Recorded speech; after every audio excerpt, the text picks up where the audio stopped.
फिर formal charge के बारे में एक एग्जाम्पल दे रखा है एनसीईआरटी में। फॉर्मल चार्ज क्या होता है? Extra charge due to loss और गेन ऑफ इलेक्ट्रॉन। इलेक्ट्रॉन का गेन होना या लॉस होना, उसकी वजह से जो एक्स्ट्रा चार्ज आ जाता है उसको फॉर्मल बोलेंगे। लॉस होगा इलेक्ट्रॉन का तो पॉजिटिव चार्ज आएगा, क्योंकि इलेक्ट्रॉन्स पे खुद पे नेगेटिव चार्ज होता है, और इलेक्ट्रॉन्स का अगर गेन होगा तो नेगेटिव चार्ज आ जाएगा। तो फॉर्मल चार्ज कैसे निकालते हैं? इसका फॉर्मूला होता है valence electrons in free atom. जो फ्री एटम होता है उसमें वैलेंस इलेक्ट्रॉन्स कितने होंगे? जो भी हमने लुईस स्ट्रक्चर बनाना सीखा था उसमें जो हमने वैलेंस इलेक्ट्रॉन्स देखे थे वो होते हैं वैलेंस इलेक्ट्रॉन्स, जो आउटर मोस्ट शेल में होते हैं। उसे माइनस कर देंगे बॉन्ड्स प्लस डॉट्स। जो हम स्ट्रक्चर बनाएंगे, लुईस स्ट्रक्चर बनाएंगे, तो उसमें जो हमें बॉन्ड्स नजर आएंगे उनको ऐड कर देंगे डॉट्स को। डॉट्स मतलब जो इलेक्ट्रॉन्स हैं जिन्होंने बॉन्ड नहीं बना रखे, इन दोनों का सम इससे माइनस कर देंगे तो हमारा फॉर्मल चार्ज आ जाएगा। एग्जाम्पल, जैसे कि ये हमारा ओजोन का स्ट्रक्चर है। एक बार और समझा देती हूँ कैसे बनाया। ओजोन के स्ट्रक्चर में 3 ऑक्सीजन होते हैं, तो एक सेंटर में, 2 साइड्स में। 2 बॉन्ड एक के साथ बनाता है, दूसरे के साथ सिंगल बॉन्ड बनाता है। जो ऑक्सीजन है हमारा, पहले से उसके पास कितने इलेक्ट्रॉन्स होते हैं? 6 इलेक्ट्रॉन्स होते हैं। तो इसके पास पहले से कितने इलेक्ट्रॉन्स होंगे? 6 इलेक्ट्रॉन्स होंगे। और एक इसने बना लिया बॉन्ड। बॉन्ड से इसको कितने मिल गए? इस बॉन्ड में कितने इलेक्ट्रॉन्स हैं? इस बॉन्ड में, एक बॉन्ड में 2 इलेक्ट्रॉन्स होते हैं ना, तो इसके पास पूरे कितने हो गए? 8। इसका ऑक्टेट कंप्लीट हो गया। तो इसको मैंने दिया नंबर 3। तो मैंने फॉर्मल चार्ज पहले थर्ड वाले का निकाला। कैसे निकालेंगे?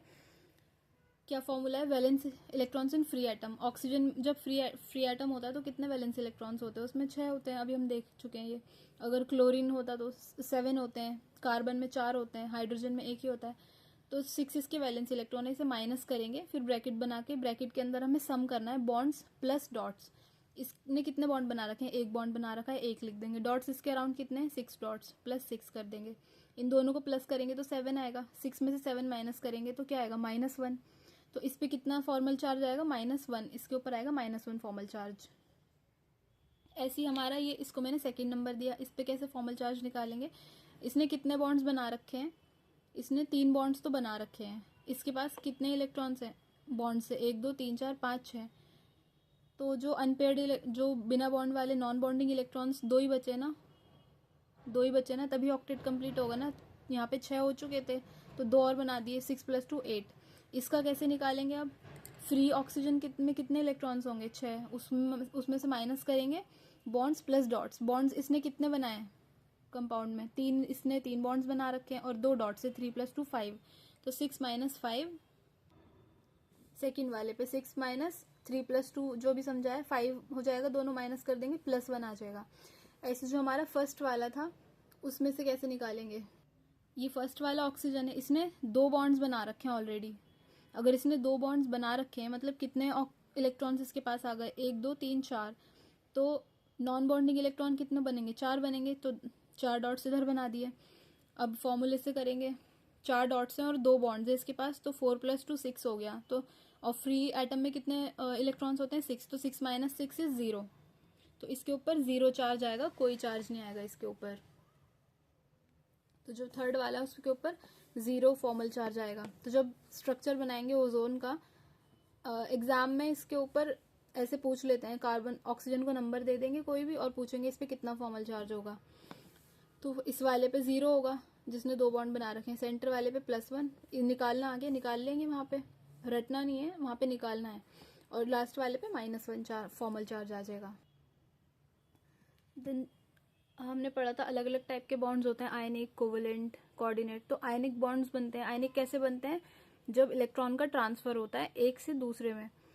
तो आयनिक कंपाउंड्स के कुछ कैरेक्टरिस्टिक होते हैं। एक तो जो हमारे आयनिक बॉन्ड्स होते हैं वो स्ट्रॉन्गेस्ट होते हैं, कोवेलेंट से भी ज्यादा।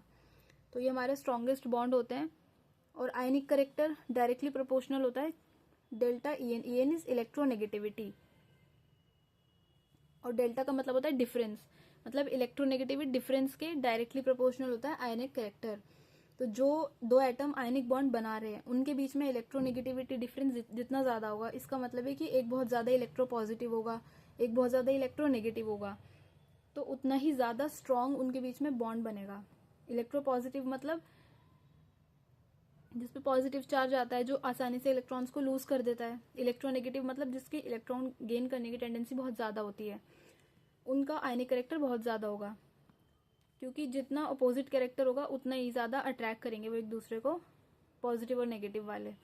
तो इनके कैरेक्टरिस्टिक्स क्या होते हैं? दे आर हार्ड, बहुत हार्ड होते हैं, हाई मेल्टिंग पॉइंट और बॉइलिंग पॉइंट होता है इनका, नॉन डायरेक्शनल होते हैं, they are bad conductors of electricity in solid state. जब सॉलिड स्टेट में होते हैं तो इलेक्ट्रिसिटी कंडक्ट नहीं करते, because ions are not free to move, ions free नहीं है, but they conduct electricity in molten state और एक्वस सोल्यूशन, क्योंकि आयंस अब फ्रीली मूव कर सकते हैं। सॉलिड स्टेट में तो आयंस मूव नहीं कर सकते थे। इलेक्ट्रिसिटी का कंडक्टेंस कब होता है? कंडक्शन तब होता है जब आयंस के थ्रू ही होता है, तो आयंस फ्री होने चाहिए टू मूव। जो पोलर सॉल्वेंट होते हैं उसमें ये सॉल्युबल होंगे, नॉन पोलर में सॉल्युबल नहीं होंगे। अब एक दो टर्म्स है, हाइड्रेशन एनर्जी और lattice energy. Hydration energy lattice energy से ज़्यादा होगी तो आयनिक कंपाउंड्स डिसॉल्व हो जाएंगे पोलर सॉल्वेंट में, और इसका उल्टा हुआ तो ऐसा नहीं होगा। हाइड्रेशन एनर्जी से पता ही चल रहा है ज़्यादा, लैटिस एनर्जी उस लैटिस को तोड़ने में या बनने में जो एनर्जी लग रही है, दैट इज़ लैटिस एनर्जी। तो उससे ज़्यादा हाइड्रेशन एनर्जी होनी चाहिए ना, तभी आयनिक कंपाउंड डिसॉल्व करेगा, तभी उसकी हाइड्रेशन हो पाएगी, अगर हाइड्रेशन वाली एनर्जी ज़्यादा होगी।